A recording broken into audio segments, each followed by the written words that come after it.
I think that the pack has probably come back a little bit. So obviously Meath are All-Ireland champions, but I think they've come back the pecking order a little bit. They had a very poor league, and obviously have lost a couple of players, notably Emma Troy, who's gone travelling, and then they obviously had the disruption of Vicky Wall and Orla Lally both being away. Vicky coming back for the last league game or two, Orla Lally not playing in the league at all because she got injured over in the AFL. And Emma Duggan missed quite a lot of the league. So yeah, I think they've come back a little bit. I think Dublin have too. So I think they're very evenly balanced.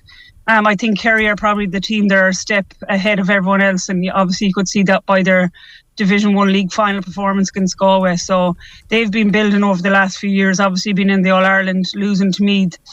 But they've been building under kind of Declan Quill and Dara Long for the last few years. So yeah, if you were to call it now, I think Kerry are favourites. But at the same time, I think if you look at league form, Kerry had a few very close calls and were beaten by Cork also. So it's a very open championship. I think any of the kind of top 6-7 counties will have real sights on the All-Ireland. But if I was to call it now, I suppose Kerry are probably slight favourites to win it. And Kerry involved in the men's game in the Munster football final tomorrow against Clare, with Galway against Sligo. We'll talk about Galway-Sligo first. Look, it's been a great run for Sligo. The under-20s won. As you say, you're going to that game today, the semi-final. I suppose they can use this as a bit of a benchmark tomorrow with younger players coming through. They know they're in the Sam Maguire series. They know they've got 3 more games. So a bit of a free shot for Sligo tomorrow. Oh yeah, definitely. I think it's a free shot for Sligo. But at the same time, Tony McEntee has done a great job in there and been building obviously on their Division 4 final win over Wicklow, and the county's riding a bit of a wave obviously with their under-20s winning the Connacht the final, and I suppose the way they won a Connacht final as well, beating Roscommon, Mayo and Galway, beating both Roscommon and Mayo convincingly, obviously got over Galway by a point, and that's that's their back-to-back under-20 Connacht title, which is huge for the county. So there is a challenge coming there. So yeah, I think they'll go in it's a free shot, but they'll go in with having the right go. Galway's records, as you said, in Connacht titles haven't been brilliant. I think they've been in the last 8, and I think this is the first back-to-back that they're going for. So, yeah, they'll see it as a free shot. Galway will win as massive favourites. I think, they probably have just too much talent right throughout the field, and, particularly up front. And I think their bench is a lot stronger than Sligo. But, knowing Tony McEntee, they'll try and stay in the game for as long as they can. And, if they're in it, and it's depending on weather conditions, if it's a dogged wet day in Mayo, which is expected, Sligo will give themselves every chance. But I do think Galway will get over the line. And, Pádraig Joyce is really building this year. And I know the Connacht title is the one that he wants now, leading into the All-Ireland series. Yeah, because I suppose there is incentive for them as well, Cora, if from a seeding perspective, if they win, they're in with Tyrone, Westmeath and the losers of Ulster. Yeah, exactly. And I think that's huge. But also, I think, Pádraig Joyce spoke after, beating Roscommon. There's not too many Galway lads with too many Connacht titles in that dressing room. Connacht medals, they have a couple, but there's not too many with many of them. So I think a big focus on them is to win their Connacht medal. And I think Joyce will then, look forward to the All-Ireland series. Yeah, and I think that group that Galway will potentially be in if they win.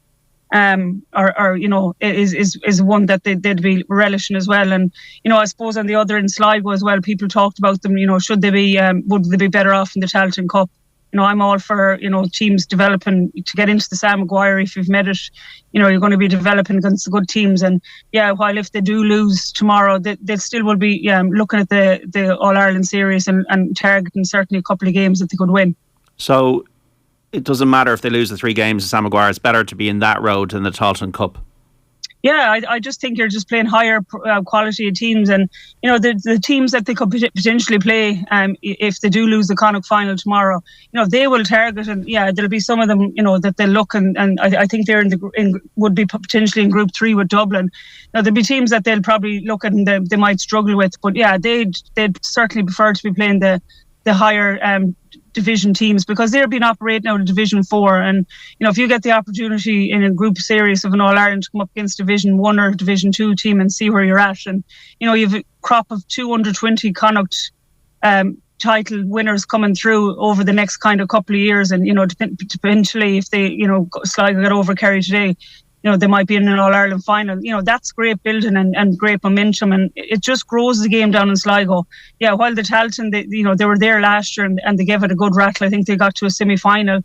For them it's a progression. To get to a Connacht final is progression, and to be in the All-Ireland series, that's what every footballer wants. And there's plenty of teams, the likes of Meads and them that are now down the Talton, and that they would love to see themselves up there. So I just think, for development, there might be a few hard days out, but I just think for development and the overall of wanting to achieve, and especially with them two teams that are coming from the under-20s over the last year, I think it's better for Sligo. Galway want to win the All-Ireland this year. That has to be their ambition after reaching the final last year. We know Shane Walsh and Damien Comer bring a lot of quality up front, but they've been very good defensively as well, conceding an average of less than 12 points per game in the league. Sean Kelly leading the way in that, the captain. Yeah, they're excellent defensively, and I think that's the era under Pádraig Joyce. He's a couple of years in there, and the first few years were very kind of lean for them.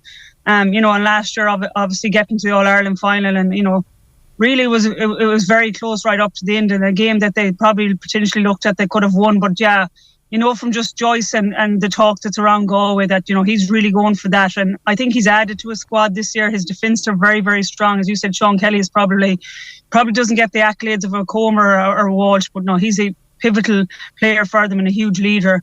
But they've that right throughout the field, and I think they've added, which is huge. Ian Burke in the last day, in corner forward, while he scored a fisted point from play. He did, I was at that game. The work he done off the ball, the amount of assists and scores that he created was huge. And around the middle, they found Johnny Maher. They've, John Daly's an excellent centre back. They've just found players there, and even their bench is stronger. You've that Keane Hernan, he played right throughout the league. You've Rob Finnerty on the bench. So competition is huge, and that's what you need in a team. And Galway are going to be right up there when it comes to the contenders for the All-Ireland. I would have. I know I was asked a question probably a month or so ago, and I would have Galway as favourites for the All-Ireland. Now, if I was to shout who I think will win, I do think it'll be Galway, because I think they have been building, and I just think that they have the star quality up top, which for teams to get over the All-Ireland, you need the likes of Comer and a Walsh, and as I said, they've added to that. They've the workhorses and they've the creators, but they also have the finishers. Big breaking news here on Off the Ball Saturday. Cora Staunton, Galway for the All-Ireland. What about your own county, Mayo? Of course, I'm going to play them down. Obviously their performance against Roscommon was very disappointing, but that was coming after winning the league final the week before, and I suppose off a hard 8 weeks in a row, bar the Monaghan game, Kevin kind of kept the team pretty much the same, with one or two changes. So I think there was probably a little bit of fatigue there, and a couple of injuries that we could do with certainly getting back. Fit Killian O'Connor, Inda Hession, with James Carr, we had a few injuries picked up in the league final. Our full-back David McBreen. So I think if they get all of them cleared up, they'll certainly give the All-Ireland series a rattle. And I expect Mayo to be competing certainly at quarter-final, semi-final, and they'll be there or thereabouts. But I do probably put the likes of Galway and Kerry just a little bit ahead of them because of the progression that their Palins have. I suppose with Kevin in, there's probably a lot of new guys, and I just don't think our 26 are as strong as probably the Galway 26, the Kerry 26, and possibly the Dublin as well. We don't know how the break is going to work for Mayo. Maybe this is a good thing they're having this break at the moment. Yeah, no, I definitely do think it's a good thing. I think they've got in a body of work that was needed. I think they've got injuries cleared up that they also needed. And, I suppose the good thing about the All-Ireland series, it's the top three teams. There's only one team that potentially doesn't make it, so your chance of getting to a preliminary quarter-final are quite high. I know Mayo have Kerry in the first round, which will be, their hardest group game, but I think that's good for Mayo. They need to test themselves, and you'd be expecting Mayo to finish the top, if not second in the group after Kerry. So, they're going to be there or thereabouts. But I do think the break will have benefited them, because I know since Kevin came in, he targeted the FBD League, and then obviously they won the league. And I suppose they're going hard since probably around, November time. So it probably was a break was needed, and fatigue was going to come in. And, the Mayo the Mayo supporters would have said that, if it wasn't the Roscommon game, the Galway game, which if they got to a semi-final, Connacht semi-final would have been in Salt Hill, and that was going to be really challenging. So, yeah, it could be the best thing, I suppose, with this All-Ireland series. You just don't know what the best route is, and it's only going to be in hindsight that you're going to find out a lot what the best route was to go. I think with Kerry, it's a bit of an unknown situation with them because obviously they're looking to peak at the end of July. We don't really know the impact of missing David Moran will be. Now he's retired. They should be Clare tomorrow, so we're almost waiting. Yeah, I think like that. I do think they'll get over Clare. I don't think it'll be in any way a cricket score or that. I think it'll be a very competitive match. But yeah, again, if you look at their top 6 players, up front, and you look at their bench, they're just very strong. And I think the likes of, the David Cliffords, the Paudie Cliffords, who had very long club campaigns, came back in quite quickly after their club campaign, and probably just needed that bit of a break over the last while. And I just think they're the type of guys that will peak when it comes to drier pitches and I suppose the open pitches of Croke Park and stuff. So yeah, I don't think you're right, Kerry off. I suppose you looked at the performance over Tipperary; they're very clinical and have a lot going for them. Again, their defence is very strong. So yeah, I just don't think until you see the real big teams against each other, whether that will be Mayo and Kerry, if Kerry win tomorrow in the first round of the All-Ireland series, I just don't think you're going to see these teams tested yet. And I think the Dubs are in that bracket, even though they were tested against Kildare last weekend. I still think until they come up against one of the top 3 teams, I don't think you're going to really find out where these teams are at. Once again for Clare, it'll be a good occasion tomorrow. 31 years since their last Munster title. They're down the Gaelic grounds against the Kingdom. Colm Collins deserves this final. He's never had one. It's kind of hard to believe, but yeah, I suppose beating Cork has been the big thing for them. Yeah, beating Cork and then getting over Limerick, which was tricky. That was a game they got over in the end, by a goal, but at the same time probably made harder work than was expected, especially after their performance against Cork. Yeah, I suppose if you look back at that Cork game, that was huge for them because it wasn't just a win over Cork that was on the line, but it was also to get into the Sam Maguire and not be into the Tailteann. And I know Colm Collins, for the development of that team, wanted the team to be in the Sam Maguire, which I think it was hugely important for them. And that Cork game again, while it was very tight towards the end, Clare were the better team by a long way. I think they kicked something like 14 wides on that day. But yeah, they have some very, very talented players, up front in particular, in Keelan Sexton.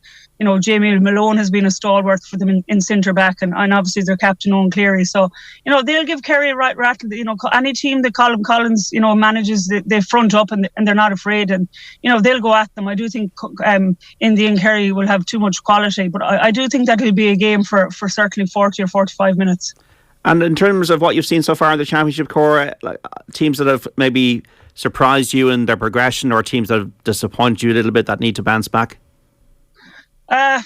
I suppose teams that I've looked at and have been really happy with the way they're going is probably I think Galway are up there. But also if you go away from Galway, I think Derry and their performance last weekend, I think that made a lot of people sit up. Again, what Rory Gallagher has done with that team, and right throughout the league, they're phenomenal. I seen them live against Dublin. Up in Celtic Park, just the way they came back that day, the way they cover the ground, they're real athletes, but also they've some really good finishers, and I think it was something like 121 they scored last weekend. To score that and the spread of scorers, which was often criticism thrown at them that they don't have the top forwards to win games. I think it made them really sit up, and I think when they play Armagh next weekend, that's going to be another game. But I think they're one that I'd look at certainly, and as I said, Galway too, and teams that I suppose that disappointed and regressed. I suppose you can't look any further than probably Meath and Cork. They're probably the 2 teams that you have to look at. Meath's league campaign was very, very average, and then their performance in the Championship was so poor. And yeah, I suppose you have to look at them. Colm O'Rourke coming in, I suppose people probably expected a lot more to come from them. And Cork, for the population and the county of its size, to be performing in the way they did against Clare and knock it over the line, and has been like that kind of for the last few years. Are so only getting further and further away from Kerry and Munster, and that's a huge disappointment because they've done really well in underage over the past number of years. Cora Staunton, the best luck with the Camogie players in Galway, and enjoy the match today. And great speaking to you as always. Thanks a million, John. Take care. Cora Staunton there, casting her eye over the ladies and men's football championship. Brilliant analysis as always. Coming up after the news, folks, Football Saturday as always until 5. David Connolly, Shane Keegan and Johnny Ward on the show this week. Join the conversation now if you like on 53106 at a cost of 30 cent. Are Manchester City going to win this treble of Champions League, Premier League and FA Cup? Where does Erling Haaland rank among the great strikers? Have Arsenal blown it, or do they deserve massive credit for a great season? Newcastle fans, will you challenge? Will you be the Arsenal next season of the Premier League? You're going to challenge that title the way you're finishing this season. Big Sam and Robbie Keane at Leeds. We know there are Leeds fans out there. What do you make of it all? Cork City supporters, are you disappointed to see Colin Healy go this week? Same question could be asked of St Pat's and Tim Clancy. And were you at the Rovers Bows game last night in Tala?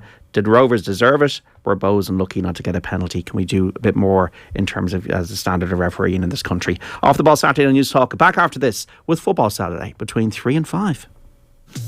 Join the conversation at News Talk FM on Facebook for the latest headlines